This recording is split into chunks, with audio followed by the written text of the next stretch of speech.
దేవునికి మహిమ కలుగును గాక. ప్రియ దేవుని విశ్వాసులందరికీ ప్రభు పేరిట వందనములు తెలియపరుస్తూ ఉన్నాను. మరి యొక్క దినమందు మనకి కావలసిన దేవుని యొక్క వర్తమానము దేవుడు అనుగ్రహించేలాగును మనము ప్రార్థన చేసుకుని ఈ యొక్క వాక్య పరిచర్లకు వెళ్దాము. ఒక పల్లవి పాడుకుని దేవుని మనం గనపరుద్దాం. జీవనదిని నా హృదయములో ప్రవహింపచేయుమయా, జీవనదిని నా హృదయములో ప్రవహింపచేయుమయా. పరిశుద్ధుడ ప్రేమల తండ్రి, కృపల దేవేశ్వర నీకు వందనాలు. ఇదిగో ప్రభువా, గడిచిన సమయమంతయు నీవెంతగానో మమ్మల్ని కాపాడి సంరక్షించి పోషించి మరలా నీ యొక్క వాక్యము వినటానికి మాకు చక్కటి అవకాశము తరుణాన్ని మాకు అనుగ్రహించిన దేవాది దేవానికి వందనాలు. ఈ యొక్క దినమందు ప్రభువా మాకు ఇస్తున్న ఈ యొక్క వాక్యాన్ని బట్టి నీకు లెక్కలేని స్తోత్రాలు ప్రభువా. ఈ వాక్యము వినిచుండగా ఆ వాక్యానుసారముగా ఉండే బాధ్యత యోగ్యత మా అందరికి మీరు అనుగ్రహిస్తారని యేసు నామములో అడిగి వేడుకుంటున్నాము తండ్రి, ఆమేన్. ప్రియ దేవుని విశ్వాసులారా, ఈరోజు చక్కటి అంశం ద్వారా మరి దేవుడు మనతోటి సూటిగా తేటగా మాట్లాడబోచు ఉన్నాడు. మరి ఈ యొక్క నేటి దినమందు వాక్యాంశము దేవునితోనూ ఇతరులతోనూ న్యాయముగా ఉండాలి. దేవునితోనూ ఇతరులతోనూ న్యాయముగా ఉండాలి అనే అంశం ద్వారా దేవుడు మనతోటి ఈ రోజున మాట్లాడబోచు ఉన్నాడు. ఇక్కడ మరి ద్వితీయోపదేశ కాండంలో మనం చూసుకున్నట్లయితే ఈ యొక్క కాండాన్ని క్షుణ్ణముగా మనం పరిశీలించినప్పుడు ఇక్కడ నీవు నమ్మిన ఎడల నీకు ఆశీర్వాదము కలుగుతుంది. ఒకవేళ నమ్మని ఎడల సాతానుడు నిన్ను ఎంతగానో శోధనకు గురి చేసే అవకాశం ఉంటుందని ప్రతి అధ్యాయంలో ఈ యొక్క కాండము మాట్లాడుచు ఉన్నది ఈ యొక్క ద్వితీయోపదేశ కాండము. మరి ఈ యొక్క ద్వితీయోపదేశ కాండము మనము చదివినప్పుడు ఎంతగానో శ్రద్ధగా ఆ యొక్క వాక్యములను క్షుణ్ణంగా మనము పరిశీలన చేసినట్లయితే దేవుని నమ్మితే మరి ఈ రీతిగా ఆశీర్వదింపబడతామా అనే ఆలోచన మనకి కలగబోతూ ఉంటది. కనుక దేవుని యొక్క చిత్తమైతే వింటున్న సహోదరి సహోదరులారా, మరి యొక్క వాక్యాన్ని మీరు నెమరు వేసుకోండి. అలాగనే మరి యొక్క ఆ ఛానల్ ని ఇంకనూ సబ్స్క్రైబ్ చేసుకోలేని ఎడల దయచేసి ఈ నేటి దినమందే మీరు సబ్స్క్రైబ్ చేసుకుని దేవుని యొక్క మరి వాక్య పరిచర్యలో పాలభగస్తులే ఉండాలని ప్రభు పేరిట మీకు మనం చేస్తూ ఉన్నారు. అయితే ఈ యొక్క నేటి దినమందు మనం ఏర్పాటు చేసుకున్న దేవుని యొక్క వాక్యం మనం చూసినట్లయితే ఇక్కడ ద్వితీయోపదేశ కాండము 25వ అధ్యాయము 15వ వాక్య భాగం ఒకసారి చదువుదాం. నీ దేవుడైన యెహోవా నీకు ఇచ్చుచున్న దేశములో నీవు దీర్ఘాయుష్మంతుడగునట్లు దేవుడు మనకి ఒక దేశాన్ని ఇచ్చున్నాడు. మనము నివసిస్తున్న ఈ యొక్క దేశంలో మనము ఆశీర్వాదము పొందుకోవాలంటే అబ్రహాముకి ఒక దేశం ఇచ్చున్నాడు, యాకోబుకి ఒక దేశం ఇచ్చున్నాడు. అలాగనే వారు ఎక్కడైతే జీవించున్నారో వారిని దేవుడు నిండారుగా దీవించినట్లుగా మనము ఈ యొక్క వాక్య లేఖనాలు మనం చూస్తూ ఉన్నాం. వారు ఎక్కడ జీవించినా కూడా దేవుని యొక్క మాట ప్రకారంగా వారు జీవించి ఉన్నారు. మరి కృతజ్ఞత పూర్వకంగా నిత్యము వారు బలి అర్పించేవారు, దేవునికి కృతజ్ఞత స్తుతులు చెల్లించేవారు.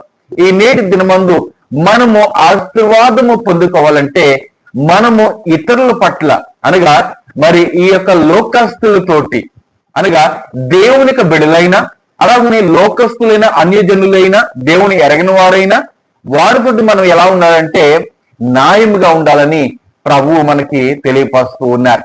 ఇక్కడ నీ దేవుడని యెహోవా నీకిచ్చుచున్న దేశంలో నీవు దీర్ఘాయుష్మంతుడగినట్లు నీవు ఎలా ఉండాలంటే మరి అక్కడ చెప్తున్న మాట, తక్కువవి కాని న్యాయమైన తునికిరాళ్ళు నీవు ఉంచుకొనవలెను.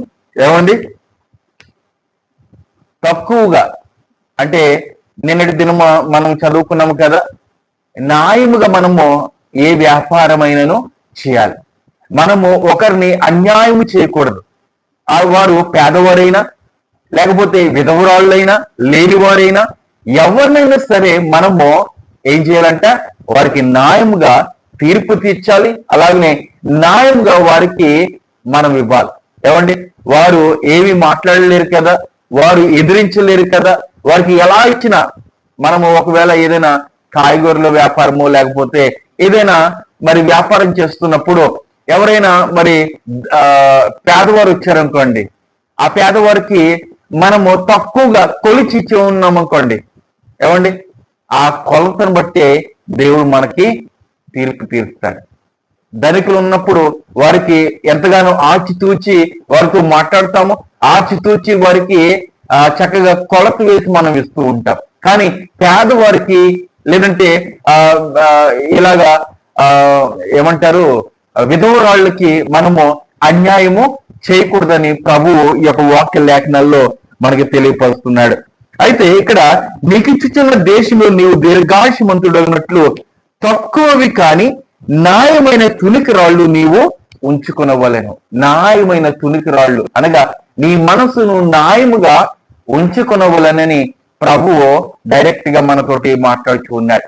న్యాయముగా ఉండాలి, మన యొక్క హృదయం ఎప్పుడును న్యాయముగా ఉండాలి. ఎందుకంటే మనము దేవునికి స్వరూపము, దేవుడు మనకి చక్కటి మనసునిచ్చి ఉన్నాడు. అయితే ఈ యొక్క లోకాన్ని మనం చూస్తూ ఈ లోకంలో నివసిస్తూ లోకస్తుల వలె మనము ఉండాలని మనం ఎంతగానో ఆశపడుతూ ఉన్నాం.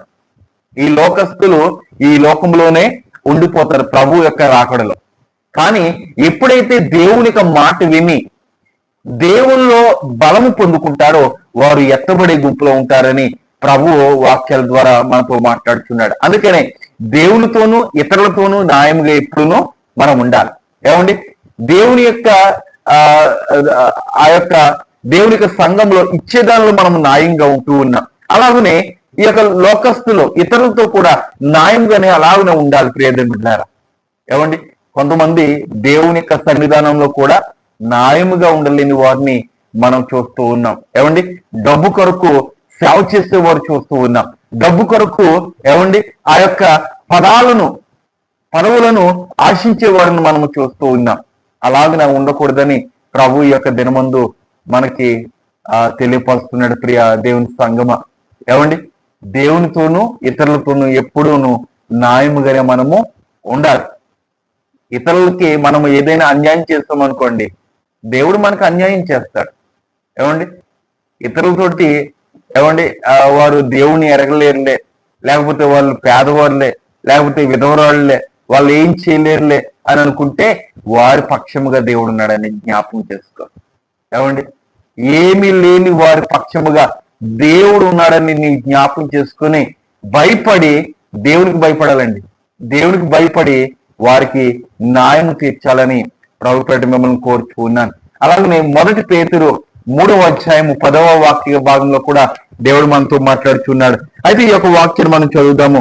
తక్కువే కానీ న్యాయమైన తునికిరాళ్ళు నీవు ఉంచుకునవలెను. న్యాయమైన తునికిరాళ్ళు నీవు ఉంచుకోవాలి. చెడ్డ మనసును తీసివేసి మంచి మనసును నీవు ఉంచుకోవాలని ప్రభువు ఈ యొక్క వాక్యాల ద్వారా మనకి తెలియపరుస్తున్నాడు. మంచి మనసు ఎవరికి ఉన్నది ఈ యొక్క నేటి దినంలో? ఏమండి కేవలం సేవకులుగా ఉన్నదా, లేకపోతే దేవుని నమ్ముకున్న వారికి ఉన్నదా, లోకంలో ఉన్న వారికి ఉన్నదా? ఎవరికి ఉన్నది మంచి మనసు అంటే దేవుని యొక్క ధర్మశాస్త్రము ఎవరైతే దేవారాత్రములను ఆనందంతో ధ్యానిస్తారో వారికి మాత్రమే మంచి మనసు ఉంటారు. ఏమండి ఏదో వారంలో ఒక రోజు బైబిల్ గ్రంథాన్ని పట్టుకొని ఏమండి నేను న్యాయవంతుడిని, నేను విశ్వాసుని అంటే సరిపోదు.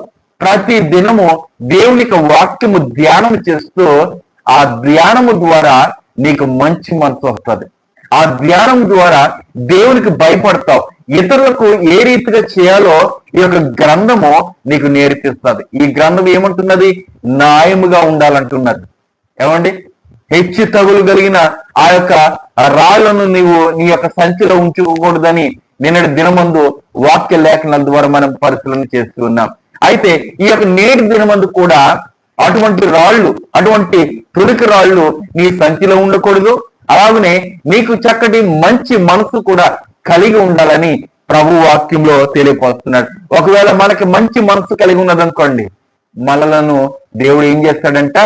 దీర్ఘాయుష్మంతులుగా మనం చేస్తాడు. మనము నివసిస్తున్న దేశంలో మనల్ని ఆయన ఏం చేస్తాడంటే ఆశీర్వదిస్తాడు. మనం చేస్తున్న ప్రతి పనులను ఆయన సఫలీకృతం చేస్తాడు. దేవునికి మందిరానికి వెళ్తున్నామండి, ఏ కార్యములు జరగటం లేదు. ఏ కార్యం ఒక్క దినము దేవునికి మందిరానికి వెళ్ళిపోతే సరిపోతండి. ప్రతి దినము దేవునితో సత్య సంబంధము కలిగి ఉంటేనే నీకు కార్యములు ఏదైనాను జరగగలవు, లేదంటే జరగవు. మరి వాక్యం ద్వారా మనము చదువుకోవాలి. వాక్యం ద్వారా దేవునితోటి మనము మాట్లాడాలి. ఇక్కడ 1 పేతురు 3వ అధ్యాయము 10వ వాక్య భాగంలో ఒకసారి చూసినట్లయితే, జీవమును ప్రేమించి మంచి దినములు చూడగోరువాడు చెడ్డ దాన్ని పలకకుండా, తన నాలుకను కపటపు మాటలు చెప్పకుండా తన పెదవులను కాచుకునవలెను. దేవుని స్తోత్రము కలుగుగాక. కపటమైన మాటలు మనము పలకకుండా మనకి పెదవులను కాచుకోవాలి, మనకి నాలుకను కాచుకోవాలి. ప్రియమిత్రులారా, వెంటనే మనము అన్యాయముగా మనం మాట్లాడేస్తూ ఉంటాం కదండి. మనకి నాలుక ద్వారా, మనకి పెదవుల ద్వారా, మనకి మాటల ద్వారా అన్యాయపు తీర్పు తీరుస్తూ ఉంటాం. కానీ ఈ యొక్క విషయంలో మీరు జాగ్రత్తగా ఉండాలని ఈ యొక్క వాక్యాలు మనకి తెలియపరుస్తూ ఉన్నాయి. అందుకని దేవునితోనూ ఇతరులతోనూ ఎలా ఉండాలంట? న్యాయముగా ఉండాలి, న్యాయముగా నడుచుకోవాలి. లేకపోతే ఈ లెక్కంతయు తీర్పులోనికి వస్తుంది. ప్రియమిత్రులారా, మనకి ఈ దినాల్లో వెంటనే మనకు శిక్ష రావటం లేదు, కానీ ప్రభు యొక్క రాకడలో వెంటనే శిక్ష పడే అవకాశం ఉంటుంది. మరి ఫలానా వ్యక్తి నీవు తప్పు చేస్తే ఇక్కడ నిలబడు, ఫలానా వ్యక్తి నీవు ఇక్కడ తప్పు చేయలేదు, నీవు పరలోకానికి వెళ్ళు, అలాగనే తీర్పు కాదు. ఆయన మన పక్షముగా, ఆయన న్యాయవాదిగా తండ్రి సన్నిధానంలో ఉన్నాడు. ఆయన మనకి ఆ యొక్క శిక్షలు ఎటువంటి రీతిగా రావాలో, లేకపోతే ఏ రీతిగా మనము ఆ పరలోక రాజ్యంలో వెళ్ళాలో, లేకపోతే ఈ యొక్క విడబడిన గుంపులో ఉండాలో, ప్రతిదీ మనము పొందుకోబోతూ ఉన్నాం. ఆయన యొక్క రాకడ సమయంలో మన మీద ఒక ముద్ర వేయబడుతూ ఉన్నది. ఇతను నీతిమంతుడనే ముద్ర, అనీతిమంతుడనే ముద్ర. ఒకవేళ న్యాయముగా ఉన్నట్లయితే, ఇప్పటి వరకు నీవు న్యాయంగా లేకపోయినా దేవునికి వాక్యం విన్నప్పుడు, దేవునికి వాక్యము చదువుతున్నప్పుడు న్యాయంగా ఉంటూ, మరి ఇతరులతో కూడా మంచిగా వారితోటి వ్యవహరిస్తూ జీవించినట్లయితే, దేవునితోటి కూడా అలాగునే చక్కగా ఉన్నట్లయితే ప్రభు మనలందరినీ దీవిస్తాడు. ఆయన యొక్క రాకడలో మనమందరం ఎత్తబడే గుంపులో ఉండే అవకాశము ఉంటుంది. ప్రియ దేవుని విశ్వాసి, దేవుని యొక్క మందిరానికి వెళ్తూ ఉన్నాము, కానీ దేవునితోటి సత్య సంబంధం లేదా? ఈ నేటి దినమందే దేవుని యొక్క వాక్యము ధ్యానం చేయడానికి సిద్ధపడు. ఆ వాక్యములే మనలను న్యాయ పదంలోనికి నడిపిస్తాయి. వాక్యం తెలియజేస్తున్నది కదా, నీ వాక్యమే నా పాదములకు దీపమై ఉన్నది, నా త్రోవకు వెలుగై ఉన్నదని దావీదు కీర్తన చక్కగా తెలియజేస్తున్నది. ఈ వాక్యములు మనము నెమరు వేసినట్లయితే, ఈ వాక్యములు మనము నేర్చుకున్నట్లయితే, ఆ వాక్యాలే మనల్ని మరి జీవానికి నడిపించబోతున్నాయి. దేవునికి స్తోత్రము కలిగింది గాక. ప్రార్థన చేసుకుందాం. సర్వశక్తి యుమిక్కిలి కనికరము కలిగిన మా యొక్క పరలోకపు తండ్రి, నీ యొక్క శ్రేష్టమైన ఉన్నతమైన నామములు మరొకసారి వందనాలు. ఈ యొక్క దినమందు ప్రభువా, చక్కటి వాక్యం ద్వారా మా అందరితోటి సూటిగా తేటగా మీరు మాట్లాడి ఉన్నారు తండ్రి. ఇదిగో ప్రభువా, న్యాయముగా ఉండాలి, దేవునితోనూ ఇతరులతోనూ న్యాయముగా ఉండాలి, నడుచుకోవాలని నీ వాక్యములు ఇంతవరకు మాతో మాట్లాడి ఉన్నాయి. అవును ప్రభువా, నీతో ఇతరులతోటి న్యాయంగా ఉన్నట్లయితే నిన్ను మహిమపరచగలము తండ్రి, నిన్ను ఘనపరచగలము తండ్రి. ప్రభా, నీ యొక్క వాక్యం ద్వారా సరి అయిన మార్గము మాకు చూపించండి నాయన. ప్రభువా, నీ యొక్క వాక్యం ద్వారా మా మార్గాలను సరి చేసుకోవడానికి సహాయం చేయండి. ఇదిగో ప్రభువా, ఎవరైతే బలహీనతగా ఉన్నారో, ఎవరైతే బలహీనతగా ఉండి ఈ యొక్క వాక్య పరిచర్యలో నేను మరి ఏకీభిస్తూ ఉన్నారో, ప్రార్థనలో ఏకీభిస్తున్నారు, ప్రతి ఒక్కరిని దీవించండి, ఆస్వాదించండి. వారికి కావాల్సిన ఈవులన్నీ మీరు అనుగ్రహించండి ప్రభువా. నిశ్చితమైతే ఈ యొక్క వాక్యములను ఇతరులకు చేరవేస్తున్న వారిని కూడా ప్రత్యేకంగా దీవించి, ఈ యొక్క దిన ఆశీర్వాదములు మా మీద, మా కుటుంబాల మీద దినదినము మీరు అనుగ్రహిస్తారని యేసు నామములో అడివేడుకుంటున్నాము తండ్రి. ఆమేన్, ఆమేన్. అందరికీ వందనాలు. శుభ దినము. దేవుడు మిమ్మల్ని దీవించి ఆశీర్వదించును గాక. ఆమేన్.